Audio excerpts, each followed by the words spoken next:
paling mulia-mulianya anggota tubuh yang ada di dalam diri kita, hati. Inna fi jasadi mudghah, sesungguhnya di dalam jasad manusia itu terdapat segumpal daging. Fa in saluha saluha jasadu kullu, kalau segumpal daging itu baik maka akan baik semuanya, tapi kalau segumpal daging itu buruk akan buruk semuanya. Ala wahyal qalb, ketahuilah segumpal daging itu adalah hati. Jagalah hati, jangan kau nodai. Jagalah hati, lentera hidup ini. Hati itu ibarat raja yang semaunya dia untuk memerintah. Tangan, hei tangan gerak, hei mulut gerak, hei kaki gerak. Hati ini sentralnya. Nadra ilahiyah, pandangan Allah itu dalam hati kita. Nah akal, itu punya akal nih, punya hati, gak punya akal. Gila, akal ini sebagai penasihat hati. Maka akal yang ada dalam diri kita harus didampingi dengan ilmu syariah agar akalnya benar, nggak pensel, nggak liberal, nggak ekstremis. Kan banyak tuh akalnya yang liberal keliberalan, ekstrim keekstriman, tawasud tengah-tengah. Ya, akal gunakan, dampingi dengan ilmu syariah. Duduk di tempat-tempat majelis taklim, di tempat-tempat diajarkan ilmu untuk membimbing akal kita agar akal kita ini mampu untuk menasihati kita. Kadang-kadang akal udah bener, hati dinasihati, hati tunduknya ke nafsu. Karena dalam diri kita ada nafsu, kita lebih condong mengikuti hawa nafsu. Akal udah bener, udah tahu itu nggak boleh, dilarang. Udah ngomong tuh akal mati, hati jangan dilarang. Nafsu tuh udah ambil aja tuh. Nafsu ya memerintahkan kepada hal-hal yang buruk. Inna nafsala amaratun bisu, sesungguhnya nafsu itu selalu mengajak kepada keburukan.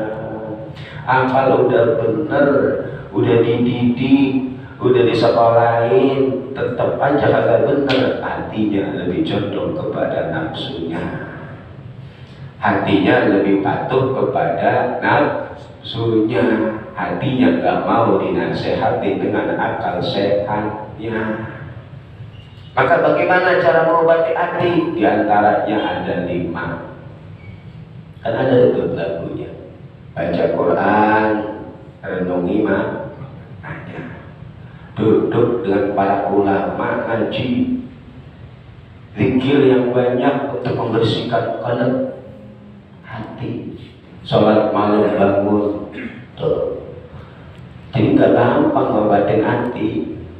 Ada penyakit itu ada 2, ada penyakit dohir, ada penyakit batin. Kadang-kadang kita kalau yang sakit dohir kita paniknya luar biasa.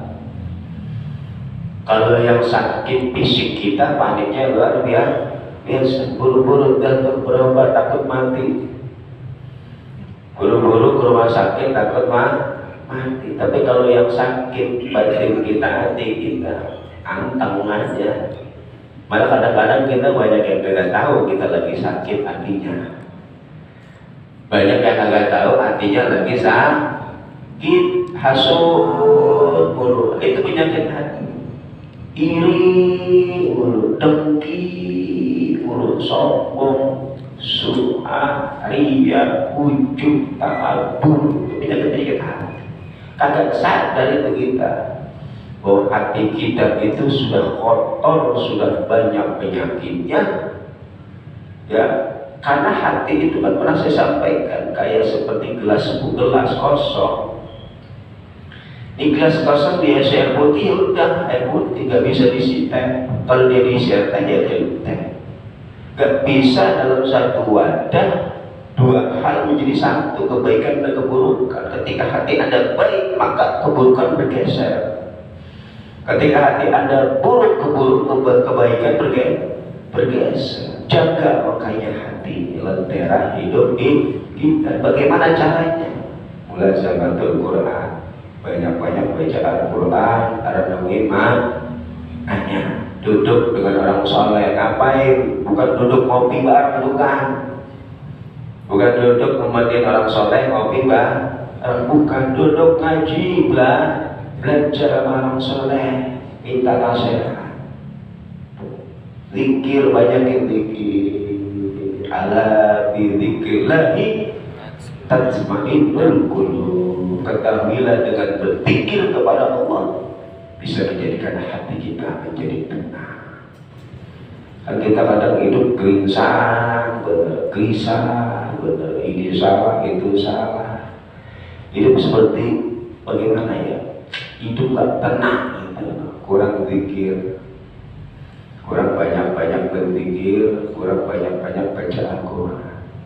Rezeki udah dibagi sama Allah. Sehat ya sehat, tapi hidupnya merasa nggak puas. Nah, kurang banyak-banyak mendekatkan diri kepada Allah Subhanahu wa Ta'ala. Karena kehidupan itu, Pak, al-hayatu mislus sub al-kabir.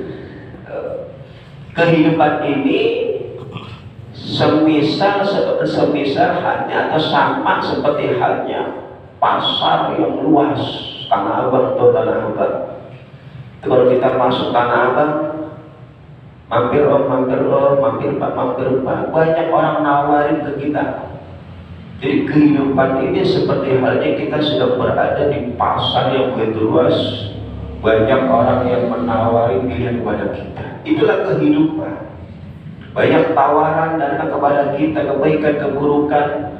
Kita ingin mengambil apa, silahkan. Anda ingin apa, silahkan. Tapi ingat, semua yang Anda ambil ada konsekuensinya, ada hitung-hitungan. Ya, apapun yang kita lakukan di dunia ini semua ada hitung-hitungannya